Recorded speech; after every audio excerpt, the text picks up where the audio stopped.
ओम शांति। 27 मार्च। एक श्रेष्ठ योगी, तपस्वी, त्यागी, सादगी से संपूर्ण महान आत्मा दादी जानकी जी का स्मृति दिवस, जो ब्रह्मा कुमारी की चीफ रही, जिन्होंने देश विदेश में बाबा के नाम का झंडा लहराया, अनेकों को भगवान से जोड़ा, विदेश सेवाओं में जिनका योगदान अविस्मरणीय है। वो इंग्लिश नहीं जानती थी, ज़्यादा पढ़ी लिखी भी नहीं थी, लेकिन उनके श्रेष्ठ वाइब्रेशंस को अनुभव करके, उनकी दृष्टि पाकर अनेक विदेशी भगवान की संतान बन गए। उन्होंने अपने जीवन को त्याग, तपस्या और सात्विकता से भर लिया। वंडरफुल बात थी। और दादी ने बहुत सहज विधियां अपनाई। 3 दिन का कोर्स कराया और फिर उन्हें सीधा भेज दिया मधुबन। बाकी कोर्स वहाँ जाकर करो। आ जाते थे लोग और यहाँ आते ही बस उन पर पक्के ब्राह्मण होने का स्टैंप लग जाता था। ऐसी महानात्मा जो सचमुच अलौकिक रूप से दिव्य बुद्धि संपन्न और बहुत बुद्धिमान थी, प्रशासन की कला में भी निपुण थी और यज्ञ के प्रति बहुत ही वफादार, बहुत प्यार रखती थी। जो यज्ञ का कुछ भी इधर उधर जरा सा भी नुकसान होने नहीं देना चाहती थी, देखती ही नहीं थी, सावधान करती थी। ऐसी यज्ञ स्नेही, प्रभु प्रेम में मगन रहने वाली, ऐसी महान तपस्वी जिन्हें अपने लिए इस संसार में कुछ भी नहीं चाहिए, जो अपनी महिमा और मान भी सुनना नहीं चाहती थी।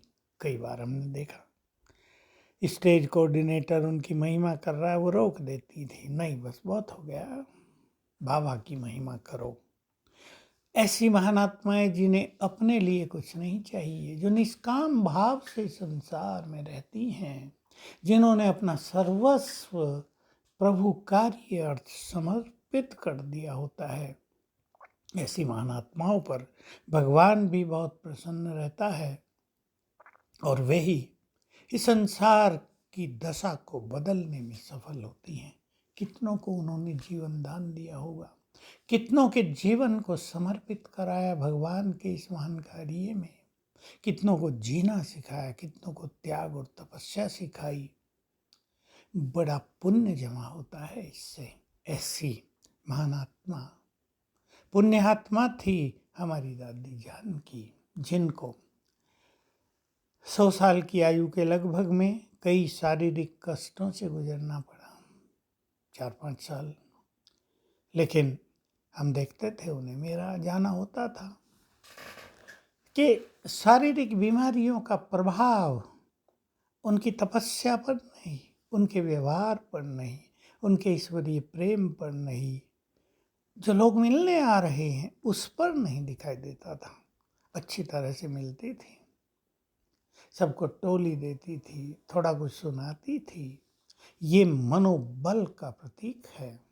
ऐसी महान मनोबल से संपन्न शिव शक्ति, जिनकी यादगार में शांतिवन में शक्ति स्तंभ बन गया है, सचमुच सभी को शक्ति देने वाली हैं।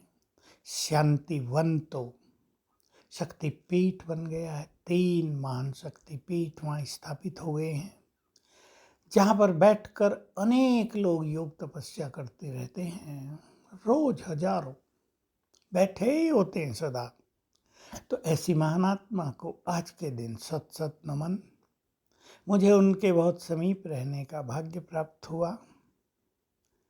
मैं उनकी सूक्ष्म से सूक्ष्म महानताओं को जानता रहा, देखता रहा, सीखता रहा। क्योंकि किसी महानात्माओं की महानताओं का गुणगान करने से काम नहीं चलता, हमें उनसे बहुत कुछ सीखना होता है। जब हम छोटे थे और यज्ञ में समर्पित हुए, तब वे बहुत समय मधुबन में रहती थी। रोज किचन में आती थी तो घनिष्ठता हो गई थी। हम थोड़े खुल गए तो पूछा करते थे कुछ कुछ प्रश्न। बहुत अच्छा हमारे ज्ञान में वृद्धि हुई। और दादी जी भी नाश्ता करने से पहले, क्योंकि नाश्ता करने वहीं आती थी, 15 मिनट सभी किचन वालों को एक क्लास रोज कराया करती थी। तो ऐसी ज्ञान रत्नों की चैतन्य मूर्ति, योग की परम तपस्विनी दादी जी को हम आज याद कर रहे हैं। और याद करने का अर्थ है उन जैसा जीवन को बनाना। सभी भाई बहनों को उनका जीवन प्रेरणा दे रहा है और प्रेरणा लेकर उन जैसा बनने का आज दृढ़ संकल्प करें। ओम शांति।